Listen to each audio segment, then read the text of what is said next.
Então, boa tarde, querido, boa tarde, querida. Boa tarde, Rodney Dias. Boa tarde, Roberto. Boa tarde, Vinícius. Boa tarde a todo mundo que acompanha a gente, dona de casa, querido, enfim, a todos aqueles que acompanham a gente, tá no ar. Tivemos um probleminha de áudio, mas já estamos no ar. Roberto, presidente da Calar, enfim, a todos que nos acompanham. Hoje, terça-feira, 16 de junho de 2009. Um abraço muito especial, está começando mais uma edição do nosso programa Ponto de Vista, porque o nosso compromisso é com a verdade. Muito bem, eu dizia o seguinte, antes da gente conseguir resolver o problema do áudio. Eu estive na semana passada em relação ao aumento da passagem de ônibus. Aumento da passagem de ônibus. Né? O aumento da passagem de ônibus. O aumento dessa passagem de ônibus que foi na semana passada, que causou um burburinho grande na cidade. Pegou todo mundo de surpresa. Pegou, inclusive, os próprios legisladores. Eu estive com dois vereadores. Os dois vereadores disseram para mim, Jonathan, não passou pela Casa Legislativa. Simplesmente o prefeito sancionou como decreto-lei e não passou pela Casa Legislativa. Eu disse, é mesmo? Ele falou, então tá bom. Aí eu disse o seguinte, então a Câmara Legislativa foi traída duas vezes. A base do governo foi traída duas vezes. Porque foi traída juridicamente, foi traída em termos de jurisprudência e foi traída politicamente. A Câmara Legislativa foi traída duas vezes. Duas vezes. Politicamente e jurisprudencialmente. Houve duas traições aí. Juridicamente porque deveria passar pela Casa Legislativa. Uma aprovação que vai mexer na parte econômica, que vai mexer na questão da qualidade de vida do cidadão, que vai mexer na questão econômica do município. Não ser discutida na Casa Legislativa é um ledo engano. É horrível. A discussão tem que ser na Casa Legislativa primeiro e sancionada pelo prefeito depois. É uma falta de respeito, inclusive. Isso sim que é falta de respeito com a Casa Legislativa. Depois ficam dizendo que é uma falta de respeito que a gente às vezes escreve no blog. Presidente da Câmara, a vereadora Vilma dos Santos, preocupada com o que a gente escreve no blog. Tinha que estar preocupado com o aumento da passagem, que atinge a população. Essa tem que ser a preocupação. Preocupada que a Casa Legislativa não estava sabendo, como os dois vereadores disseram pra gente. Foram a público dizer isso. Foram por a rádio, inclusive, eu tive a oportunidade de entrevistar um deles. Entrevistei o vereador Jorge Eduardo, que disse, não sei de nada. Entrevistei o vereador do PR, o Leandro, que disse que também não sabia de nada.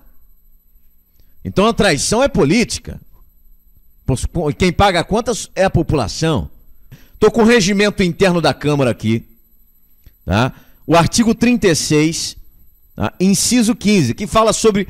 Já que os dois vereadores da base disseram o seguinte, olha, não é culpa nossa em relação ao aumento de passagem.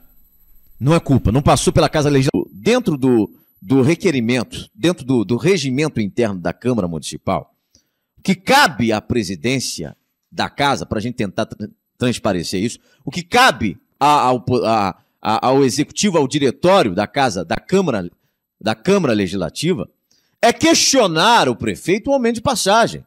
É discutir, prefeito, por que o aumento de passagem? Por que o senhor chegou a essa conclusão de aprovação da planilha de custo? Por que o senhor chegou a ter essa atitude? Por que o senhor aprovou essa planilha de custo? Quais foram os critérios? Quais foram os critérios? Essa que tem que ser a discussão. Está aqui, olha, inciso 15, letra C. Solicitar ao prefeito as informações pretendidas pelo plenário e convidá-lo a comparecer ou fazer que compareçam à Câmara Municipal os seus auxiliares para explicações, tá? Quando haja convocação de edilidade em forma regular. Ou seja, quando algum vereador requerer, tá, a presidência da Câmara, a diretoria da Câmara, tá, a presença do prefeito.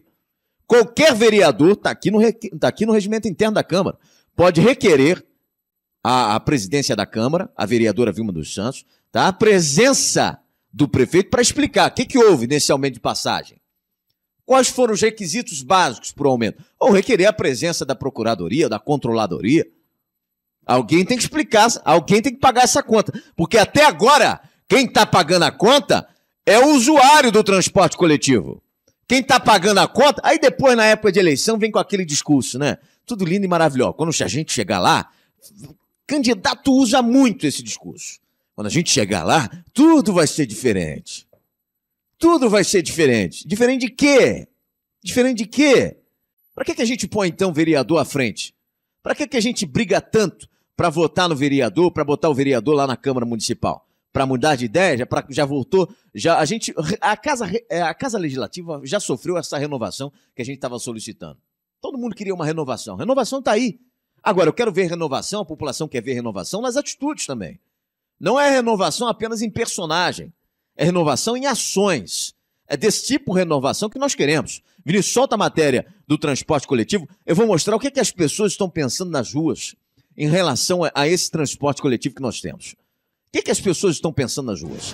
Muito bem, nós continuamos aqui na Avenida Júlio Maria, aqui no centro da cidade, principal ponto de ônibus, para saber o que as pessoas pensam a respeito do aumento de passagem.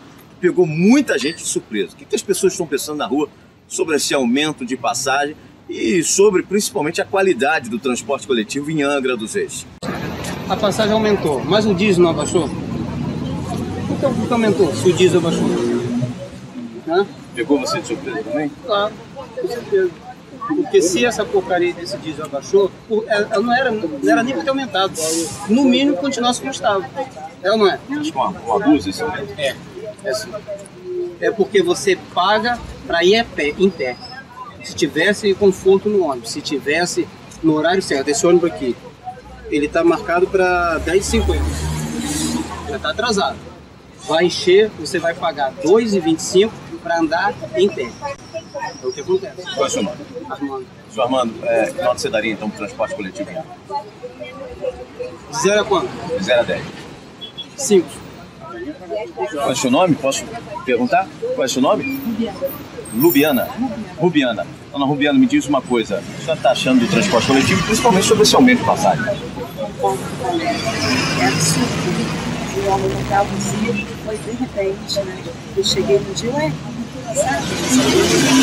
E a gente vem, né? Com dinheiro contadinho. E agora, né? Foi horrível. E agora mesmo esse senhor que ficou com medo de falar, ele fala, e agora, como é que eu espero um ônibus aqui? Aí 2 horas só a passada, né? E tem que se jogar na frente do ônibus, o ônibus parar, ou então passa direto, né? A gente está esperando o ônibus ter horário de trabalho, está atrasado, não tem ninguém, está fechado, né? Tamanho da fila entre os estudantes e algumas pessoas que vão para os seus trabalhos, suas casas, são obrigadas a encarar aí uma fila no sol quente, que a fila acaba se formando. Esperando um ônibus aqui, eu estou um tempão esperando. Você vai para onde? Eu estou indo para Japuí. Do lado de lá ainda é melhorzinho que tem mais carro. Agora quando vai para cá, para Conceição, é muito ruim. Fica horas. O senhor está indo para onde? Belém. O Belém? O senhor paga passagem ou é gratuito? Pagando. Está pagando ainda. Me diz uma coisa, o que o senhor achou desse aumento de passagem? Muita gente disse que saiu de surpresa. Absurdo, sabe por quê? Se a gente pega um carro aqui e vamos até ali 1 km, 2 km, a gente paga R$ 2,25. Os outros que moram no Frade, Perequê, Bracuí, pagam mesmo R$ 2,25. Então eu acho que isso aí tinha que ter uma exceção mínima. O pessoal que desce mais antes devia ter uma meia passagem, porque não é possível. Tarifa diferenciada. É, diferenciada, é. Esse aumento de passagem pegou a senhora de surpresa? Olha, não pegou não. A senhora já esperava? Já esperava por isso. Entendeu? Agora só que tem que botar mais ônibus. Pode até aumentar, mas dê mais qualidade. Mais qualidade, com certeza. A senhora mora onde? Qual o nome da senhora? Helena. Dona Helena, está complicada essa questão. Com certeza está complicado. A gente continua aqui mostrando a realidade da população, do usuário do transporte. Você viu que teve o senhor que falou da questão também aí, do papel dos vereadores, que era de fiscalizar o direito da população, efetivamente. E olha a fila que aumenta, né? As pessoas vão ficando no sol, expostas ao sol, arriscado pegar uma insolação, evidentemente, né? Por conta dessa irresponsabilidade e da falta de fiscalização.